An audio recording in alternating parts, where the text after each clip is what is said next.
अस्सलाम वालेकुम। मैं मोहम्मद अख्तर तुसरत पे यूट्यूब चैनल ट्रैक्टर चक दा गस बिस्मिल्लाह अंजाम खुदा जिते बीरो ते खैर माशाल्लाह। आज पहला रोज़ा गुजर के दूजा रोज़ा तैयार हो गया। बाकी अल्लाह खैर आने तो थ्रेशर चेक करो। ये 2025 model super Awan wait thresher company दी थ्रेशर ते बिल्कुल पूरी मशीन पूरे डबल मशीन 104 कटल दे विच बड़ी वजनी मशीन ते बड़ी साफ चलण वाली ते छोटा फीट हो जो ट्रैक्टर आम ट्रैक्टर भी चला सकता है। तो इसका वजन वाला इसका मतलब ये है कि नहीं धड़कन मड़कन वाली नहीं, बड़ा आपने मोटा मटीरियल पाया गया इस तो बाकी जो एंगल वगैरह सब कुछ चादर फटन वाली नहीं, बहुत मोटी मोटी चादर पा के वो प्यारे वेट बढ़ाए गए, बहुत प्यारे वेट।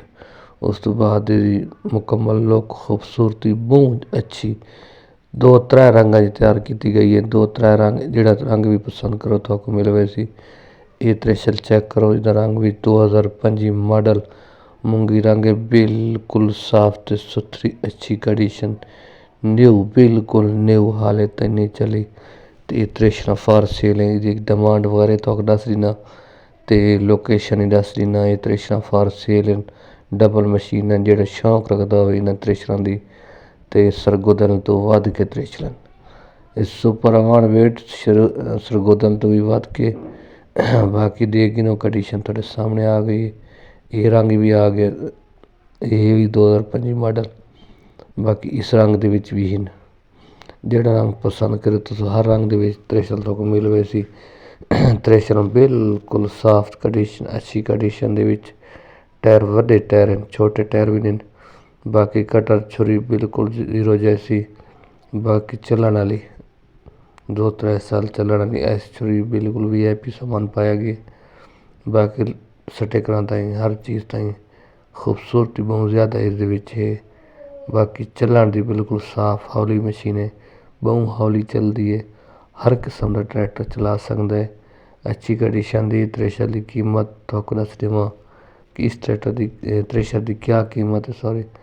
तो ये थ्रेशर जी है सुपर अवान वालों की 2025 मॉडल न्यू मशीन।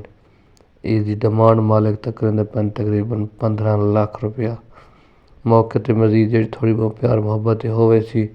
बाकी शरीफ वालों की 18.5 17.5 उत्थे मिलती पई, ये उन्होंने तो वध के न चले तो मशीन वापस कर देवा।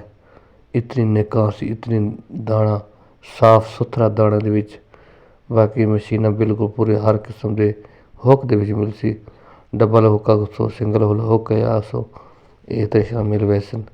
थ्रेशर बहुत चंगी सुपर अवान वेट थ्रेशर एक कंपनी दी कंपनी तो आउट नहीं आउट मार्केट वाली नहीं, ये कंपनी वाली बिल्कुल साफ मशीन।